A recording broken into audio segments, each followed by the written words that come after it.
Buenas tardes. Gracias por su presencia como cada miércoles, y hoy quiero agradecer a la doctora Álvarez, la doctora Edith Alejandra Álvarez Aguinaga, que haya aceptado venir desde Puebla a dictar esta conferencia. El título, pues ya lo ven ahí, es Del Pozo a la Casa, diagnóstico de contaminación hídrica y estrategias para su remediación. Una breve reseña de la doctora Álvarez es la siguiente. La doctora Álvarez es ingeniera química por el Tecnológico Nacional de México, Campus Aguascalientes, con maestría en físico-química y doctorado en química inorgánica por la Benemérita Universidad Autónoma de Puebla. Su formación académica está orientada al desarrollo de materiales avanzados y el estudio de procesos físico-químicos aplicados a la remediación ambiental, con especial énfasis en la descontaminación del agua. Actualmente desarrolla un proyecto postdoctoral titulado Diseño de un dispositivo de eliminación por absorción de benceno, tolueno, etilbenceno y xileno presentes en pozos contaminados, en el que integran normativas ambientales, metodologías analíticas y modelos de absorción para el tratamiento de contaminantes prioritarios en agua subterránea. Es especialista en técnicas cromatográficas, diversos métodos analíticos y en el desarrollo de materiales absorbentes y fotocatalíticos. Este año recibió el nombramiento del SNI en el CECITI.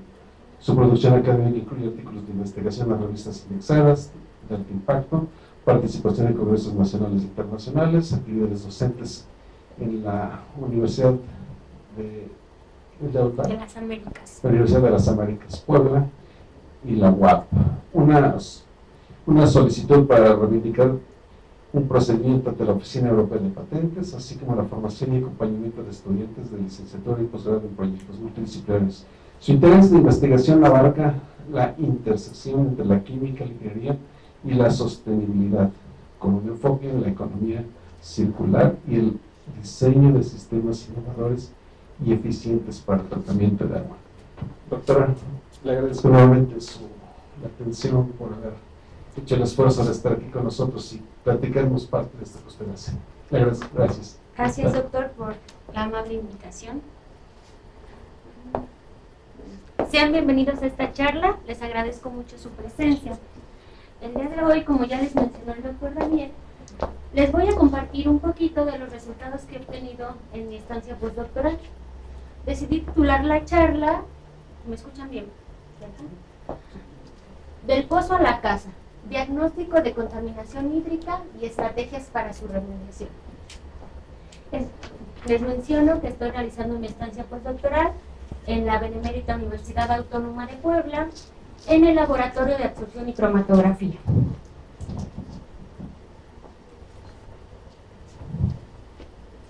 Me gustaría iniciar con una pequeña reflexión respecto a la escala de tiempo, porque una doctora que yo admiro mucho suele iniciar así sus conferencias y creo que es un muy buen gancho para buscar su atención.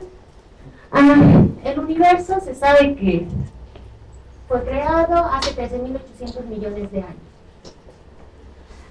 Posteriormente, nuestro planeta se formó hace 4.600 millones de años y se tiene registro de los primeros fósiles de indicio de vida en nuestro planeta hace 3.700 millones de años.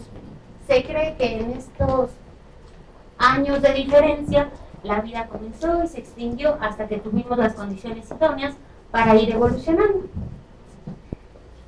Dentro de esta escala de tiempo, en una escala muy pequeña comparada con el origen de nuestro universo hace 2.5 millones de años, aparecieron las primeras especies de humanos que fueron evolucionando hasta convertirnos en seres pensantes, ¿verdad?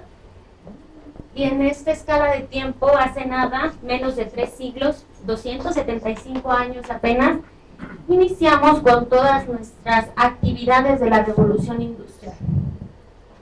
A partir de este suceso, que es bien cierto que nos ha facilitado nuestras actividades del día a día y hemos tenido un sinnúmero de desarrollos, pues hemos generado tres problemáticas muy graves que aquejan nuestra subsistencia como especie y de las otras especies que cohabitan con nosotros en el planeta: el calentamiento global, la pérdida incomparable de nuestra biodiversidad derivada de la deforestación y la contaminación.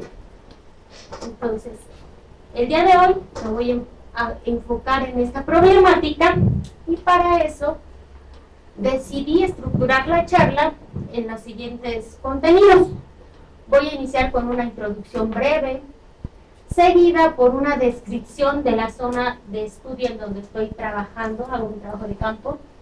Después les voy a mostrar de forma muy breve el esquema de trabajo que decidí implementar, el diagnóstico que tenemos hasta el momento, y aquí parece extraño, pero les voy a dar las conclusiones de los resultados que les muestro para, a partir de esos hallazgos, proponer una estrategia de tratamiento óptima enfocada a la realidad socioeconómica y necesidades de la comunidad en la que trabajamos. Como les mencioné hace un momento, la contaminación es una de las problemáticas que nos aquejan recientemente. Se sabe que la contaminación son distintos factores que afectan la calidad de las características del suelo, por una mala disposición de residuos sólidos urbanos, por ejemplo, del aire, por la emisión descontrolada de diferentes compuestos, y del agua, que es el tema que nos compete el día de hoy. De acuerdo a la literatura que ustedes revisen, van a encontrar un sinnúmero de contaminantes con diferentes clasificaciones. Para los temas que vamos a tocar, yo me voy a enfocar en contaminantes prioritarios, que son sustancias que están propiamente legisladas. Hay normas que nos establecen los límites máximos permisibles en diferentes cuerpos de agua en función del uso que se le va a dar a ese recurso. Entonces, hay metodologías ya establecidas para su detección desde el nivel cuantitativo o cualitativo.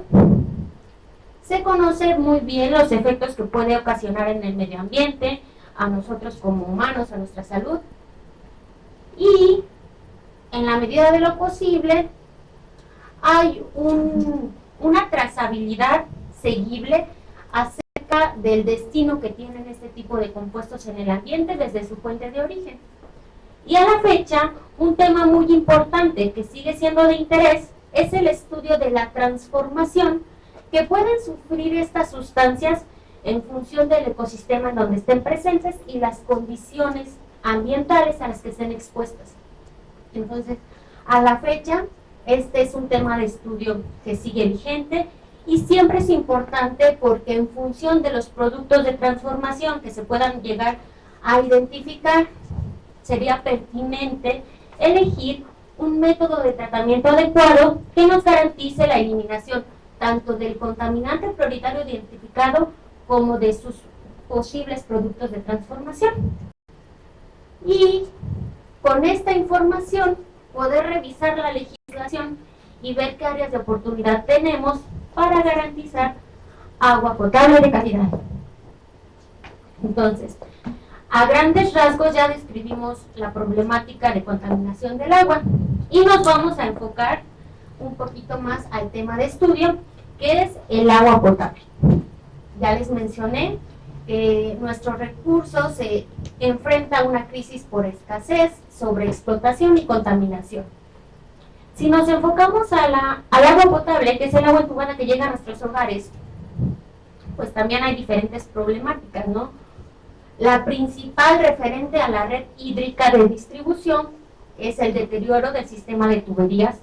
Les puedo garantizar que más del 90% de la red hídrica de distribución de nuestro país presenta problemas por el deterioro, pérdidas significativas que muchas veces representan más del 70% del agua que se extrae en cuanto a pérdidas por fugas, y una cobertura deficiente, ¿no? Ya sabemos que no toda la población tiene acceso a agua potable.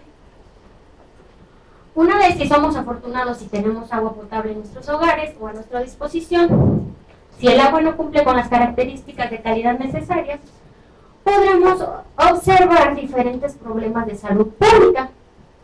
Por mencionar algunos ejemplos, aquí puse 3. Las enfermedades diarreicas agudas, que generalmente son las que más se monitorean, y es por eso que en todas nuestras casas el agua que llega está clorada, ¿no? Para evitar la proliferación de microorganismos.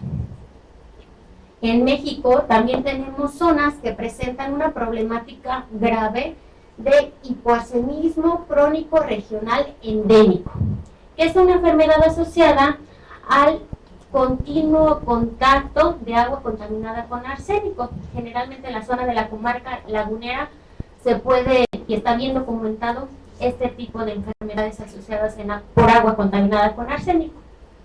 Y en otros casos también podemos observar daño renal asociada a agua con un alto nivel de metales pesados. Suponiendo que nuestra agua potable que llega a nuestra casa está limpia, pues no podemos ignorar las problemáticas de que el acceso no es igualitario. Les mencionaba que la cobertura no es para toda la población, la calidad obviamente no se monitorea, generalmente los y las personas que se encargan de monitorear, el único parámetro que miden es el de cloración, para indicar que el agua no va a tener microorganismos. Entonces generalmente es el único parámetro que se mide. Y el suministro es ineficiente. Aunado a los problemas de la red, pues obviamente nuestros mantos acuíferos están sobreexplotados y es imposible suministrar el recurso todos los días, durante todo el día, a toda la población. Entonces se suele dividir en distintos periodos de abastecimiento. Con toda esta información, yo considero muy pertinente que nosotros como académicos revisemos las normativas de acuerdo a las problemáticas sociales en las que nos podamos involucrar, diseñemos planes de vigilancia en la calidad de los recursos o de los servicios que recibimos, y con una vinculación y un trabajo directo entre la sociedad y las personas tomadoras de decisiones, podamos tener diferentes estrategias sostenibles y reales que puedan representar una solución a una problemática de una comunidad. Para hablar un poquito de números, cómo estamos en nuestro país. Bueno, en México tenemos 653 acuíferos, de los cuales 105 se denominan como sobreexplotados, es decir, la cantidad de agua que extraemos al año es mayor que la cantidad de agua que recarga dichos mantos acuíferos. De todo el agua que se extrae, alrededor del 39% se utiliza para actividades humanas. Y en el caso de Puebla, que es el estado donde estoy realizando mi estancia postdoctoral, tenemos 6 acuíferos, de los cuales 2 están en estatus de sobreexplotación. En primer lugar, tenemos el acuífero Libres Oriental, que tiene un déficit medio anual de aproximadamente 22 hectómetros cúbicos por año. Y en un caso más crítico tenemos el acuífero Valle de Tecamachalco, con un déficit de aproximadamente 61 hectómetros cúbicos por año. Esto, además de que hay escasez de recursos, se localiza en una de las zonas más contaminadas del país. Entonces, enfrentamos 2 problemáticas urgentes de atender. Bueno, por cuestiones de confidencialidad, no voy a entrar mucho en detalle acerca de las comunidades en donde estoy trabajando, porque mi laboratorio ofrece servicios especializados y parte de todo lo de la línea de gestión de la calidad es la confidencialidad.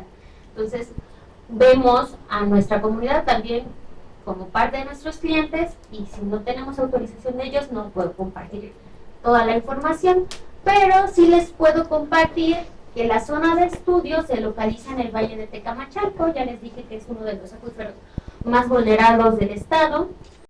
El municipio en donde trabajo tiene una extensión territorial mayor a los 300 kilómetros cuadrados y una población de 50,000 habitantes, los cuales se distribuyen en 28 pequeñas comunidades que abastecen sus necesidades de recurso hídrico de 23 pozos de agua potable y cuentan con 2 lagunas de oxidación para tratar los efluentes residuales que generan como comunidad.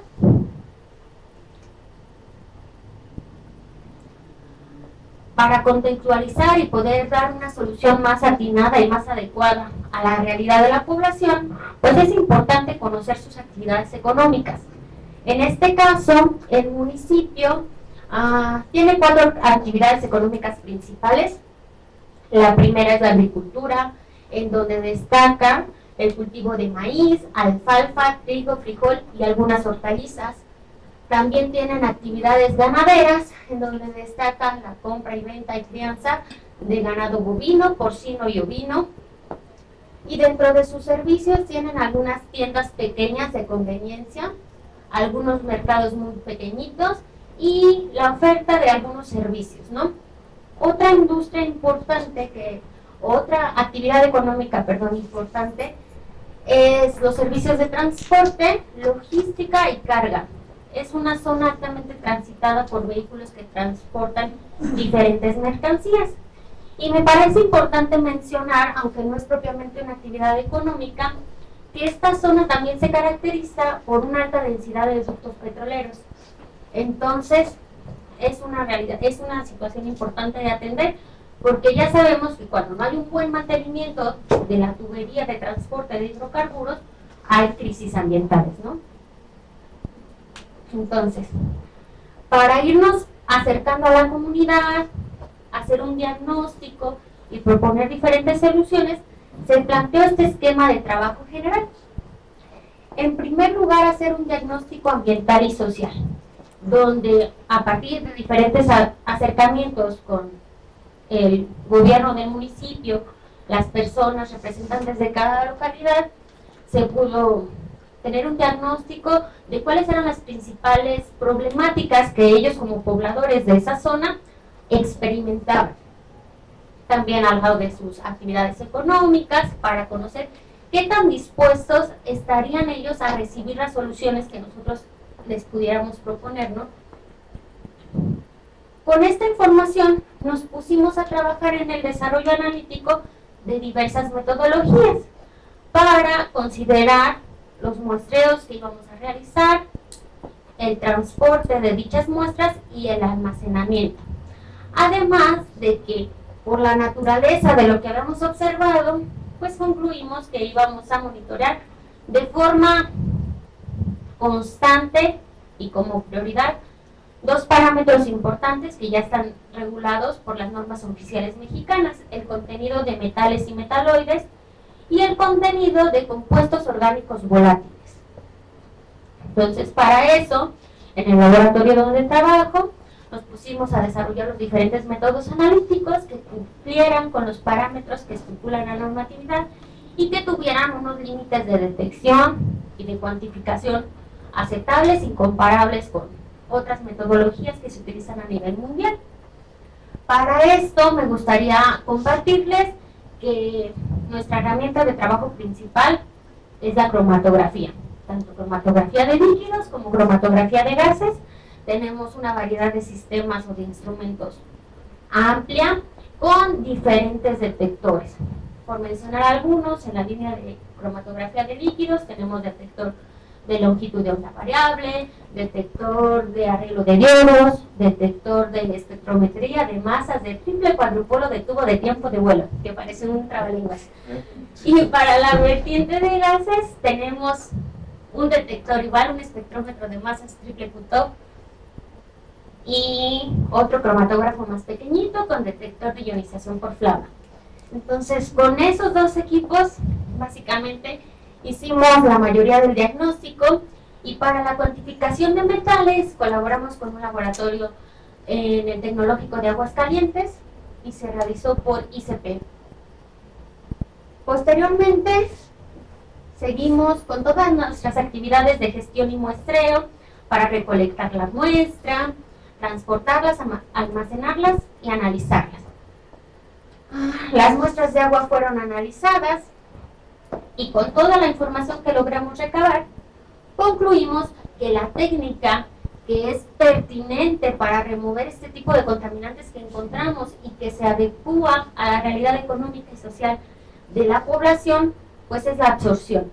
Entonces estamos trabajando en experimentos de absorción para la obtención de parámetros cinéticos, parámetros de equilibrio, y posteriormente trabajar en un sistema dinámico para obtener curvas de ruptura y empezar a trabajar en un diseño piloto que se pueda implementar en el lugar donde estamos trabajando.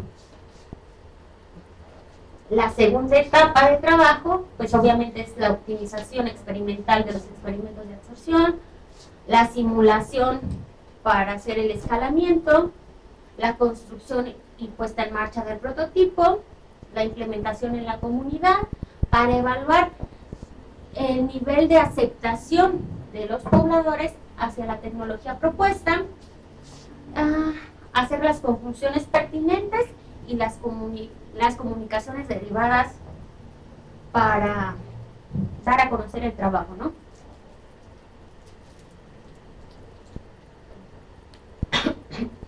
A partir de este momento, les voy a compartir los resultados que hemos obtenido que conciernen a etapas de muestreo, transporte, almacenamiento y análisis de datos de todos los muestreos que hemos hecho.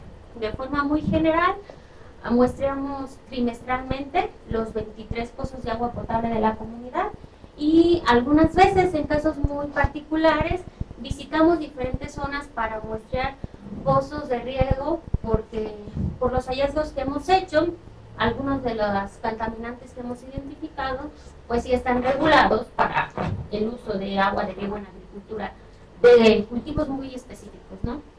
Entonces, todo este trabajo se ha hecho siguiendo los lineamientos estipulados en dos normas oficiales mexicanas, la 230 y la 127. Me van a escuchar alrededor de lo que queda de esta charla, referirme mucho a estas dos normas, ¿sí? Que básicamente y a grandes rasgos nos dicen qué medidas debemos de considerar para el muestreo de agua para uso y consumo humano y los límites máximos permisibles de diferentes sustancias en agua potable. Aquí les muestro una tabla con los límites máximos permisibles de diferentes metales y metaloides. En rojo pueden observar al arsénico, al cadmio, al hierro y al plomo. Que para el arsénico, pues la legislación es estricta, el límite máximo permitido en el agua potable es de 0.025 partes por millón. Para el cadmio, todavía más estricto, 0.005 partes por millón. El hierro es un poquito más flexible, 0.3, porque es un elemento que está presente de forma natural y abundante en el suelo, ¿verdad? Entonces es lógico que el agua que llegue a nuestra casa lo obtenga. Y para el caso del plomo, este metal, el límite máximo permitido es 0.01 partes por millón. Los resalto porque de las muestras analizadas se hizo una búsqueda de 30 metales y metaloides. Y de la búsqueda pudimos identificar esos 4 elementos fuera de norma y a grandes rasgos los efectos adversos de ese tipo de contaminantes al estar expuestos nosotros a agua que la contiene, pues son altamente tóxicos, ¿no? En bajas cantidades y bajos tiempos de contacto. De forma general, todos son cancerígenos y tristemente están asociados en leucemias agudas en niños y se ha observado que en esa región es un problema de salud pública apremiante, entonces podrían estar correlacionados. También les presento esta tabla referente a los límites máximos permisibles para VITEX. ¿Qué son los VITEX? Bueno, los VITEX son compuestos orgánicos volátiles que generalmente se denominan con este acrónimo porque hacen referencia al benceno, al tolueno, al etilbenceno y a los 3 isómeros de gilenos, que si está uno, casi les garantizo que van a estar los otros compuestos, porque son una mezcla que es proveniente de derivados de hidrocarburos. Entonces, nos basamos en lo que estipula la norma oficial mexicana y pueden observar que Con el compuesto, que son muy estrictos, es con el benceno, ¿no? Donde el límite máximo permisible es de 0.01 partes por millón. Hay diferentes agencias reguladoras que son un poquito más estrictas, en especial la de Australia. ¿Y esto con qué está correlacionado? Uno, con la toxicidad de los compuestos, y dos, que con el desarrollo tecnológico que hemos experimentado actualmente, obviamente las técnicas analíticas mejoran y nos permiten observar más cosas de lo que podíamos observar antes, ¿no? Entonces, eso hace que cada vez las normas que se actualizan continuamente, pues sean más estrictas. Es porque tenemos herramientas para poder verlo. Los VITEX, como les mencioné anteriormente, pues son una mezcla de compuestos orgánicos volátiles. En esta mezcla, el benceno está presente en un 11%, el tolueno en un 26%, el etilbenceno en 11% y los gilenos, los tres isómeros meta, orto y para, en 52%. De este grupo de contaminantes, el más crítico es el benceno, pues causa cáncer y es genotóxico de categoría 1, o sea, sus efectos a bajas concentraciones y tiempos de exposición cortos son agudos. En México se realizó un estudio muy interesante en el 2018 en donde la CONAGUA reportó que solo el 41% de los cuerpos de agua cumplía con las características necesarias para denominar que tenemos agua de calidad. Pues ya han pasado varios años y les puedo garantizar que tristemente este porcentaje ha disminuido pues muchísimo, ¿no? Entonces, si les mencioné al inicio de la charla que uno de los parámetros que usualmente se monitorean de forma continua en los pozos de agua es el cloro residual libre, obviamente cuando nos fuimos a muestrear nos dimos a la tarea de monitorearlo. Este parámetro es importante porque está regulado y generalmente la agencia que lo monitorea pues son los organismos de salubridad, porque si el municipio no está clorando adecuadamente su agua, recibe una multa para evitar problemas de salud pública correlacionados con la presencia de microorganismos en agua. Entonces, como nosotros ya teníamos indicios de que la tecnología que íbamos a implementar iba a ser absorción, también teníamos que medir temperatura, porque es un parámetro crucial para hacer todas nuestras determinaciones experimentales y trabajar en el escalamiento del proceso. En los monitoreos que hicimos nos dimos cuenta que en general el agua de los 23 pozos de agua potable, aquí van a haber 27 porque se muestrearon algunos pozos de riego, tienen una temperatura que oscila entre los 20 y los 28 grados Celsius, lo cual nos favorece porque podemos simular muy bien estas condiciones a nivel laboratorio. Tristemente nos dimos cuenta que la mayoría de las comunidades que visitábamos no cloraban bien su agua. Entonces nos dimos a la tarea de hacer diferentes campañas de capacitación a los superiores de los pozos para que en las próximas visitas que tuvieran de los auditores cumplieran con la normativa y garantizaran que a la población el agua que les está llegando cuenta con el nivel de cloro necesario para evitar la proliferación de microorganismos sin ser excesivo que a nosotros nos pueda causar alguna enfermedad, ¿verdad? Entonces, ese fue nuestro primer acercamiento con la comunidad, nos recibieron muy bien, se caracterizan por ser muy trabajadores, muy activos e implementar adecuadamente todo lo que estamos proponiendo. Entonces, bueno, esos son los primeros hallazgos y de aquí lo único que quiero resaltar es eso, ¿no? Que al principio nos costó muchísimo todo el tema del cloro, pero gracias a esa problemática, pues fue la puerta que se nos abrió para poder ir monitoreando diferentes tipos de contaminantes. Después, en visitas posteriores que hicimos a la comunidad, nos dimos a la tarea de tomar muestras para medir conductividad y dureza total. De estos dos parámetros físico-químicos, el que está regulado es la dureza total. Y se representa o se mide en miligramos de carbonato de calcio por litro. Este parámetro está asociado a la naturaleza de la zona en donde estamos trabajando, a la naturaleza del suelo, y pudimos observar una correlación directa entre la conductividad del agua con la cantidad de sales disueltas, ¿no? El valor de la dureza. Esto es importante, más allá de que esté dentro de la norma o fuera de norma, porque si la tecnología que queremos implementar es absorción, la presencia de otras especies va a competir por eliminarse, ¿verdad? Por un sitio activo dentro del absorbente que elijamos trabajar. Entonces, en este caso, era importante conocer con cuánto de sales disueltas íbamos a competir para considerarlos en nuestros experimentos y en nuestra simulación.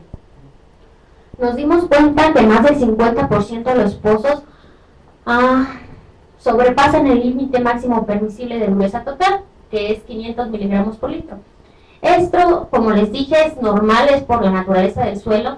En esa región, una actividad industrial fuerte es la cementera, entonces hay mucha extracción de piedra caliza y es normal observar este tipo de valores en el agua potable. Obviamente, pues, tiene sus problemáticas, el desgaste de la red de distribución, tienen que dar mantenimiento continuo a sus pozos porque se tapan, entre muchas otras, ¿no? Pero pues eso básicamente depende de la naturaleza, no tanto de actividades humanas. Y por último, les comparto esta gráfica en donde les muestro el contenido de metales y metaloides que logramos identificar en las muestras de agua de los 23 pozos analizados.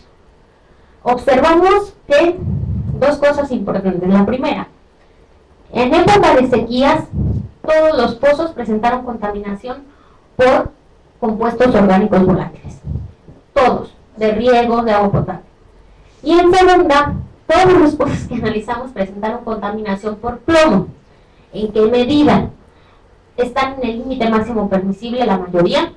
Y los que aquí encierro, que son 8 pozos, presentan problemáticas por cadmio, arsénico, hierro y plomo que sobrepasa el límite máximo permisible. ¿De acuerdo? Entonces, pudimos identificar que estos pozos están cerca de las lagunas de oxidación o de zonas con una alta densidad de ductos de petróleo. Entonces, pues la problemática está muy correlacionada, ¿no? Las lagunas de oxidación no fueron la mejor tecnología para dar tratamiento al tipo de aguas residuales que esta comunidad genera, y pues todo lo que no se está biodegradando adecuadamente se está infiltrando hasta el manto acuífero. Ya no podemos decir que es un problema localizado en un pozo. Si lo pudimos identificar en los 23 pozos que analizamos, el problema viene desde el manto acuífero, ¿sí? Obviamente, al darnos cuenta de estos resultados, pues nos dimos cuenta que la problemática sobrepasa nuestra infraestructura como laboratorio y también el nivel de pertinencia o de toma de decisiones que nosotros pudiéramos tener, ¿no? A pesar de la colaboración de la comunidad.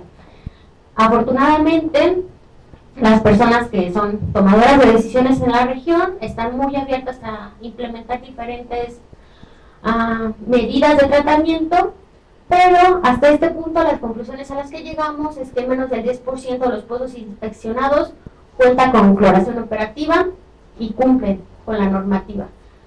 La dureza está directamente correlacionada con la conductividad y se asocia a la presencia de sales disueltas y pues lo que les decía, ¿no? El valor de dureza es propio de la naturaleza geológica de la región.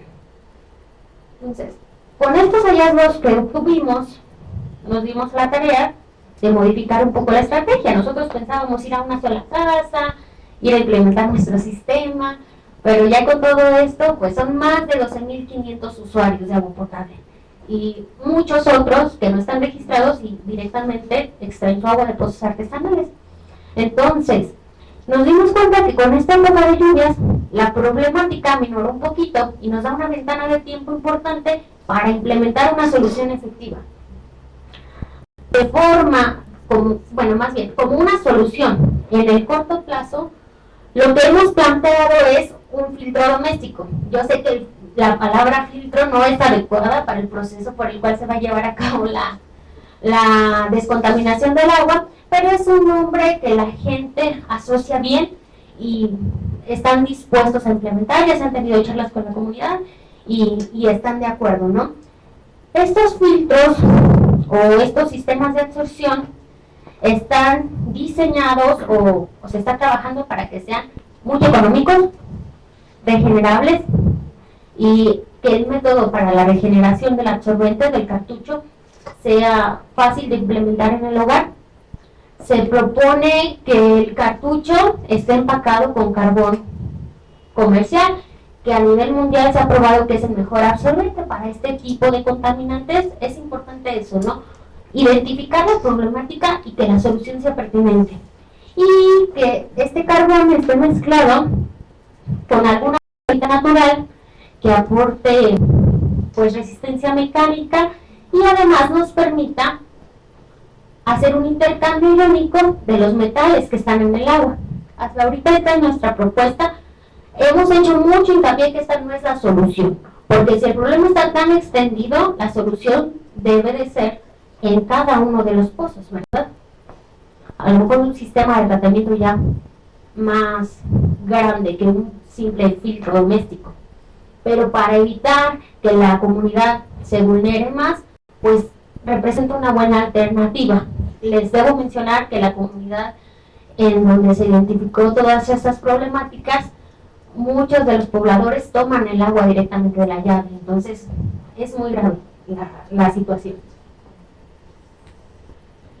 Ya para concluir, quiero agradecer a mi anfitriona de estancia postdoctoral, la doctora María de la Paz Elizalde González, a la jefa del laboratorio donde estoy trabajando, la doctora Lidia Esmeralda García Díaz, al ayuntamiento de la comunidad donde hemos estado haciendo el trabajo de campo, y a los integrantes de los comités de agua. Realmente sin la ayuda de ellos, pues este trabajo no hubiera sido posible. Nos han recibido de una forma muy gratificante, son muy colaboradores, trabajan muy bien. Y a mis estudiantes, a Dair Sánchez, Montserrat Hernández y Fátima Suárez, quienes me han ayudado enormemente. O sea, yo sé que les presenté solo 3 gráficas, pero eso en trabajo de laboratorio es muchísimo, ¿no? Muchas horas de trabajo.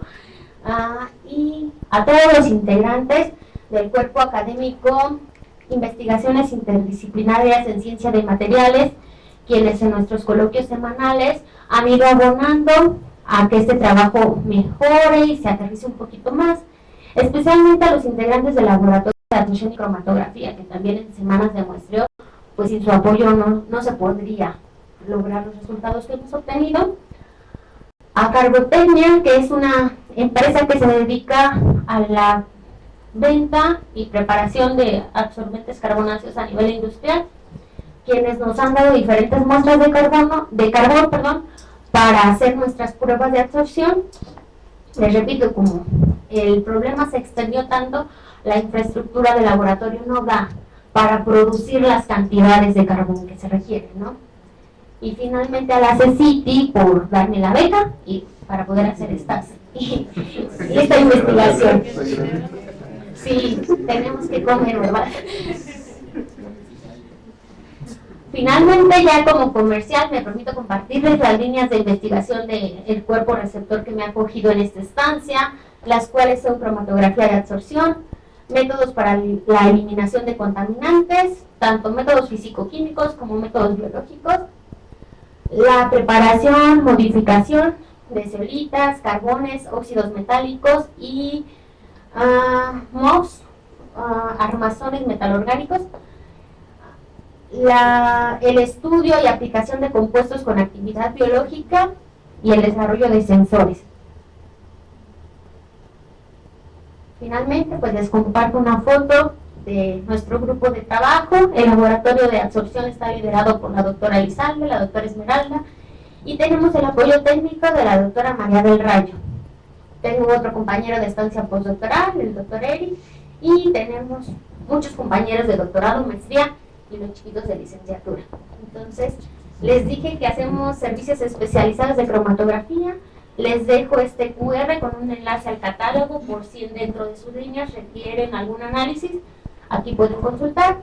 Y les dejo este otro código QR con mi correo electrónico para que puedan ver algo de mis trabajos si es que es de su interés y me puedan escribir, yo con gusto les responderé.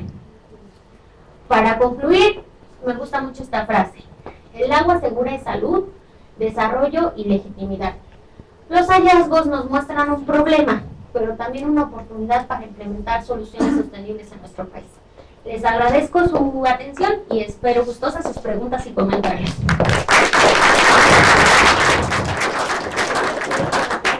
La foto para ver, porque a veces levantan la mano y pasan el micrófono. No, la levantaron ahí atrás. ¿Tiene el micrófono? Ah, sí, sí. Luego levanta la mano. Sí, venga.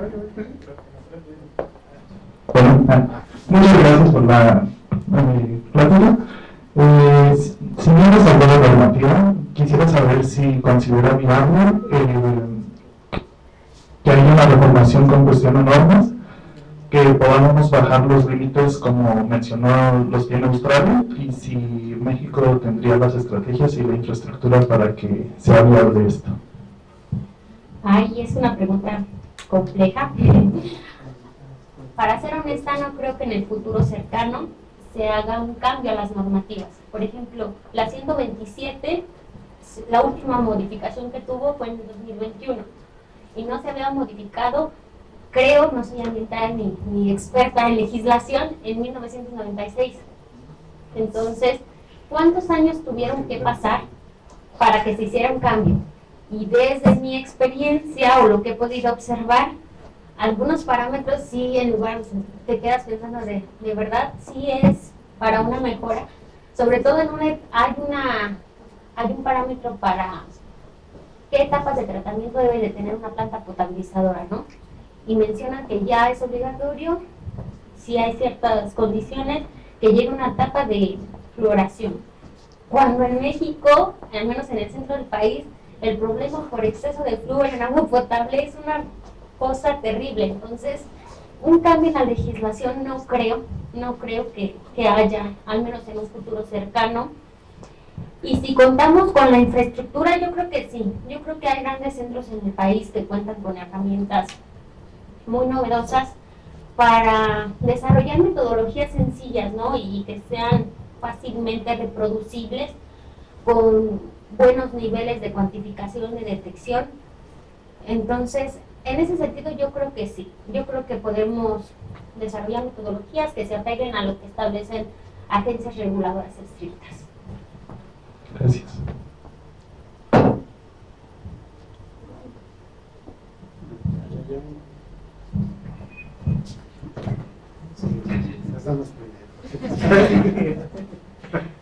¿Cómo hablas sobre el agua potable? Bueno, mencionas algunos niveles. ¿Esa agua potable es para consumo o simplemente es para uso? Para uso humano. En México y en varios países en desarrollo, la denominación de agua potable se da básicamente con que no tengan microorganismos, pero que sea agua bebible, no. En México, pues el agua que tomamos debe ser agua purificada y hay normas específicas de los requisitos de calidad que debe tener el agua para ser purificada. Okay. Gracias. Sí, de nada. Hola, gracias por la plática. A mí me quedó la duda de cómo funciona una laguna de oxidación. Es dependiendo de cómo fue diseñada, pero de forma muy general, como que las básicas tienen dos zonas de tratamiento, una anaerobia y otra aerobia, en donde la descomposición de la materia orgánica se da en dos fases, pero para que una laguna de oxidación sea efectiva, pues la carga de materia orgánica debe de ser periódica o continua para que garanticemos que la estancia del efluente en la laguna pues degrade el porcentaje esperado, ¿no? Para que el efluente de tratamiento cumpla con las características que debe de tener en función del uso que se le va a dar. Entonces, a grandes rasgos, así funciona una laguna. Obviamente, hay modificaciones en función de lo que pudiera tener.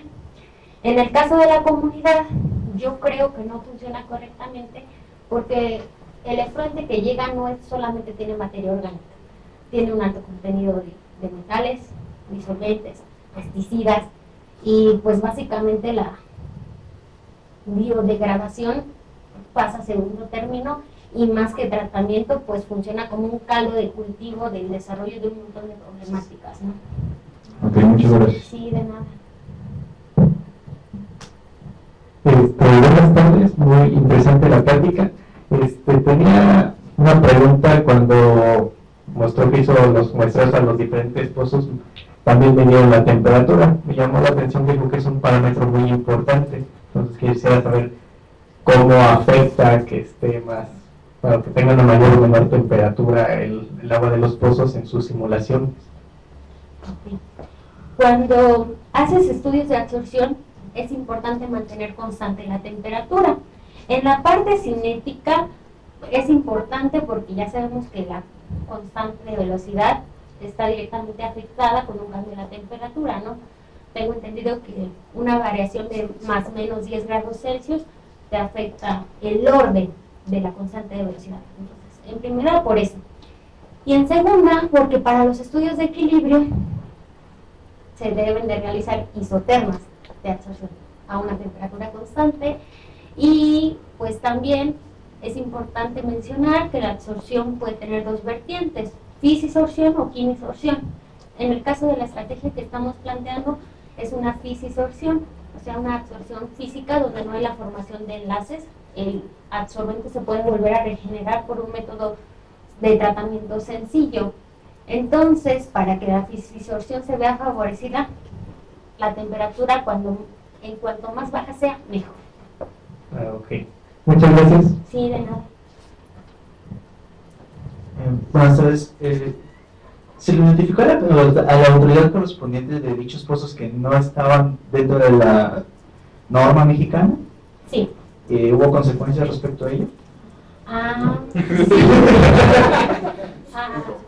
A nivel municipio sí, se han estado haciendo charlas para notificar a la comunidad, y ellos ya como ayuntamiento están trabajando en estrategias que logren solucionar la problemática en el nivel que la tienen. Entonces, en ese sentido, si se sabe consecuencias, pues yo creo que mientras ellos no lo hagan público, pues no van a recibir ninguna multa. Y hasta qué punto sería justo, ¿no? Porque realmente, ¿cuántos de nosotros estamos expuestos a este tipo de contaminantes y más? Y no sabemos.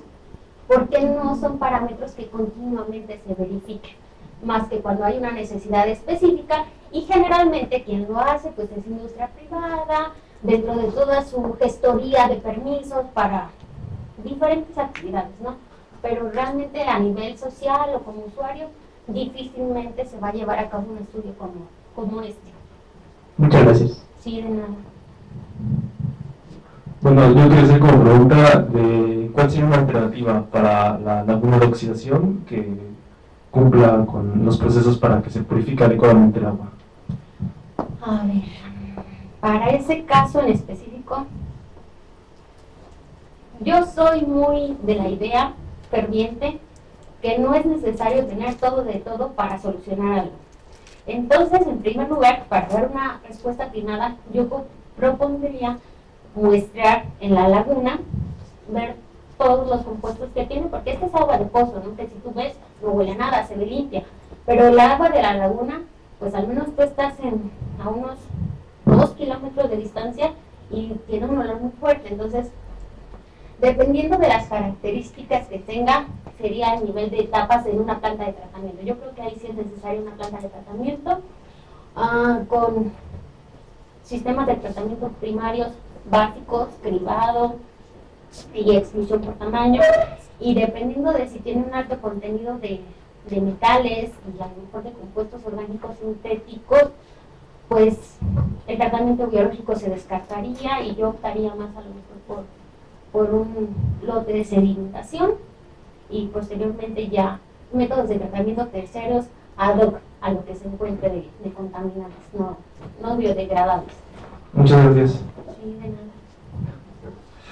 Bueno, antes que nada le agradezco mucho la presentación. Y pues mi pregunta, bueno, ya han mencionado tanto usted como sus compañeros, pues precisamente porque usted ya nos dijo que casi no se realizan este tipo de estudios. Pero pues yo me pregunto precisamente iba en la sección de por qué ha habido tanta negligencia por tantos años en bueno, porque si bien a lo mejor no es tan frecuente este estudio, de vez en cuando se tiene que hacer y salen los resultados negativos y sale de que no están cumpliendo normas, ¿por qué ha habido tanta negligencia? ¿Cree que sea por corrupción, falta de capacitación, falta de recursos? Yo creo que más que nada es porque dentro de todas las problemáticas que tenemos como país, el medio ambiente lo dejan al final. Entonces, hasta que no se empiezan a ver realmente las consecuencias, problemas de salud pública, por decir algo, que ni siquiera son de los problemas que más atendemos, es cuando se empieza a indagar el por qué, ¿no?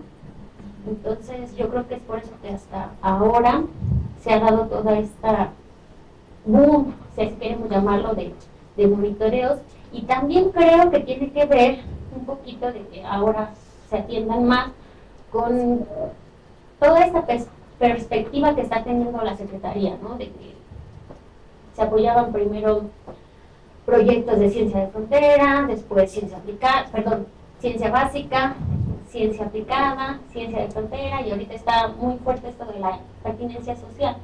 Entonces creo que también tiene que ver con eso de que ahora nosotros como academia nos estemos involucrando más en problemáticas sociales.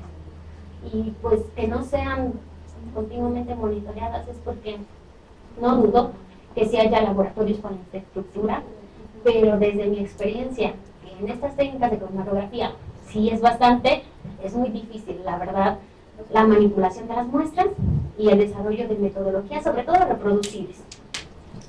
Muchas gracias. Sí, de nada.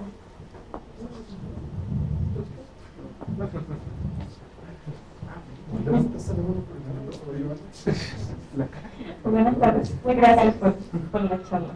Entonces, a mí no me había quedado claro que entonces el único parámetro que realmente toman en serio es lo de la cloración y los metales tipo Vitex o los metales como trano, plomo, cadmio, samio, casi no se suelen medir con continuidad.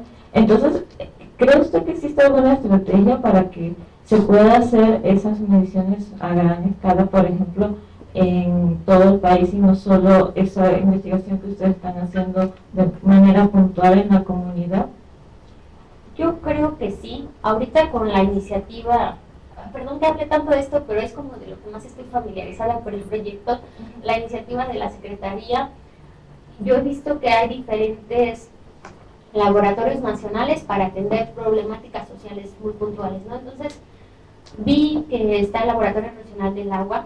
Estoy segura que van a tener la infraestructura necesaria para llevar a cabo todo este tipo de muestreos y análisis, y pues probablemente en un futuro cercano ya sea más accesible este tipo de análisis. El único reto, más que desventaja que yo veo, es que al menos para los orgánicos volátiles, pues sí tienes que tener un laboratorio equipado cerca, ¿no?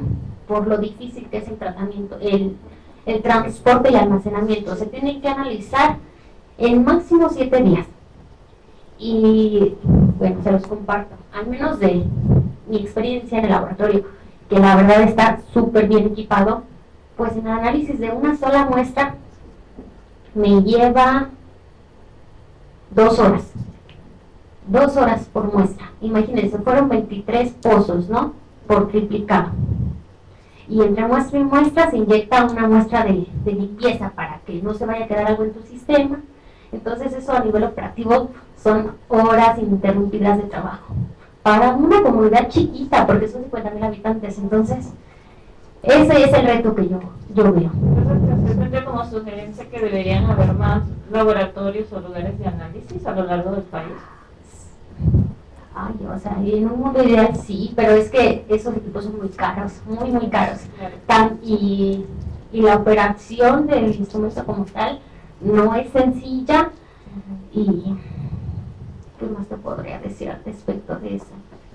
Pues tendríamos que, se tendrían que dar las condiciones ideales para que sea económicamente viable, ¿no? Mantener los equipos, estar regalos en mantenimiento y mantener gente. Las personas. Exactamente.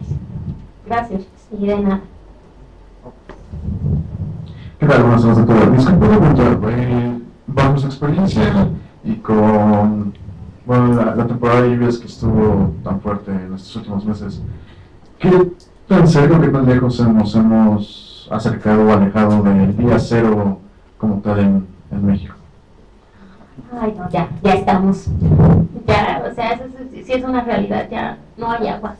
En la mayoría de los estados del norte del país, pues, la crisis de desabasto es muy, muy, muy grande. Aquí en el centro-sur del país somos un poquito más bendecidos en ese sentido, pero pues agua ya no hay. Y la que hay, ya vimos que no cumple con los estándares, ¿no? Entonces, sí es crítica. Ok, muchas gracias. Sí, de nada.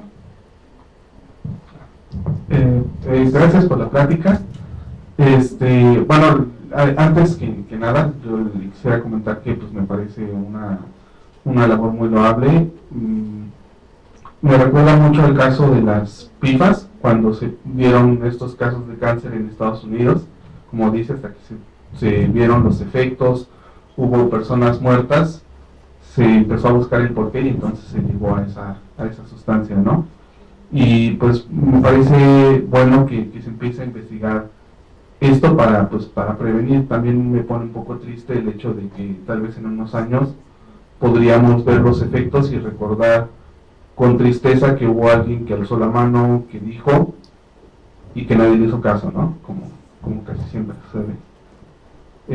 Y por eso yo quisiera preguntarle si, bueno, como dice el compañero, pues en algún momento se tuvieron que medir estos parámetros, ¿no? Se tuvieron que medir en algún momento y si tuvieron acceso a estos registros y dijeron, bueno, pues nuestras mediciones no concuerdan con lo que se midió antes, o sí concuerdan y concluyeron, bueno, podemos rastrear el hecho de que se empezaron a dar estas, pues, faltas a la norma desde tal año, ¿no? Por ejemplo.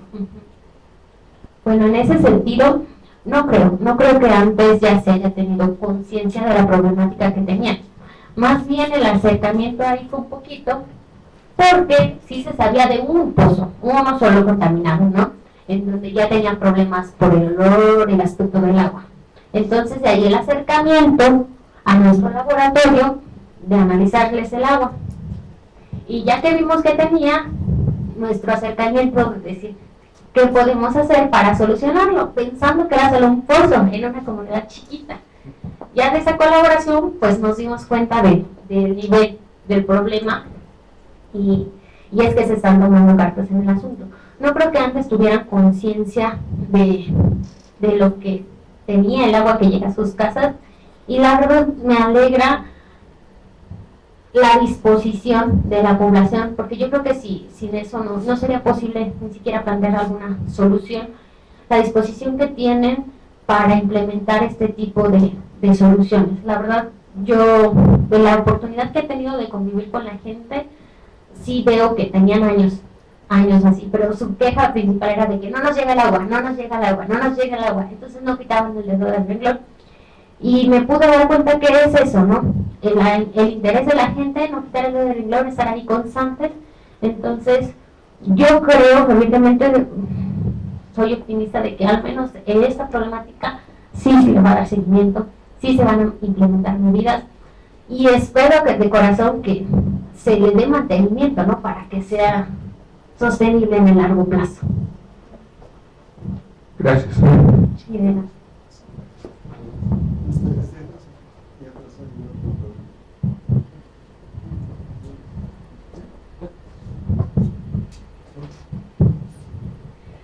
Buenas tardes, doctora, muchas gracias por la plática. Yo tenía una duda. Usted al principio mencionó que en una región se presentaban muchos casos de leucemia y que los estaban asociando a los contaminantes que pueden tener el agua, que son elementos cancerígenos. Y también estaba diciendo que porque en muchas regiones el agua de la llave es la que consumen. El quitar, el hecho de que dejen de consumirla directamente del agua de la llave, ¿bajaría eso? O sea, ¿usted cree que bajaría los casos de leucemia, o también el uso de, usarla para bañarse o para lavarse las manos también afecta esa parte. Sí, la exposición continua al agua contaminada, ya sea por absorción del contaminante en la piel, al bañarte, al lavarte las manos, afecta. La naturaleza de estos compuestos, al menos de los orgánicos volátiles, pues es eso, ¿no? Son volátiles y me imagino, no lo he medido, me gustaría, de que están haciendo sus actividades, no sé, trapeando su casa. Eso se va a vaporizar y también pues tienen efectos tóxicos al ser inhalados. Entonces, yo creo que el hecho de que ya no la tomen no va a disminuir drásticamente, al menos no en el futuro cercano, y tampoco adjudico la problemática de los casos de leucemia y las enfermedades degenerativas que se ha observado en esa región del Valle de Tecamachalco a esta contaminación. Es una combinación de todos los factores, o sea, aquí yo me enfoqué en estos en particular, pero realmente el agua ahí de la zona del río del Alto Atoyac, que también alimenta ese acuífero, pues es la más contaminada del país. Tiene residuos de pinturas, de metales, de pesticidas, un montón de materia orgánica, entonces bacterias resistentes, o sea, lo que se imaginen ahí está. Entonces yo creo que esto sí es consecuencia, pero no es el foco principal del problema de salud pública, y tampoco creo que solucionándose bajen drásticamente, porque pues eso ya es una consecuencia de la exposición de cuántos años, ¿no? Sí, de nada. Hola doctora, buenas tardes. Buenas tardes. Yo tengo la duda de el agua que se refiere a pozo de riego. ¿Cuál es el origen de esa agua? ¿Es agua que es tratada o qué es lo que hace que utilicemos la etiqueta de pozo de riego? No. En este caso, el pozo de riego me refiero a pozos que fueron perforados, están extrayendo el agua del manto y que usan esa agua que extraen para regar los cultivos. Solo para regar los cultivos. O sea, es como la única diferencia entre el agua que es para que utiliza la gente, entonces. Ajá. Y como esa es para riego, pues no la tienen que clorar. O sea, ahí no va a ir algún auditor a medirle el cloro, ¿no? Ajá, es eso. Pero sí hay cultivos que se riegan con agua tratada. Entonces, en esta comunidad desconozco, pero sí sé que hay cultivos que utilizan agua tratada para regar. Muchas gracias. Sí, de nada. Hola, doctora, buenas tardes. Buenas tardes. Mi duda va respecto a... Venden unos filtros que son como así de 20 o de 30 litros, donde tú puedes poner agua de la llave y eso según el filtro te ayuda a que ya sea potabilizar. ¿Eso sí funciona o no es correcto? Yo creo que sí funciona, pero ¿cuál es el pero que yo le pongo? Igual que en las plantas de tratamiento. Pues traen un montón de materiales absorbentes que tratan de cubrir las problemáticas principales de contaminación del agua, ¿no? En este caso. Pero te puedo garantizar que a lo mejor en esos filtros comerciales la proporción que tienen de carbono activado pues no es mucha comparada con la proporción que tienen a lo mejor de alguna resina para eliminar dureza del agua, de alguna ceolita para eliminar metales. En ese sentido, yo creo que no son la opción más eficiente para la problemática en específico a tratar. Yo creo que funcionan, pero podrían mejorar, y en el aspecto de mejorar es diseñarlos para remover lo que tú ya sabes que tiene tu agua y diseñarlos para que sean económicamente accesibles para el público al que tú lo estás dirigiendo. Muchas gracias. Sí, de nada. Si no hay más preguntas, podemos agradecer a la doctora.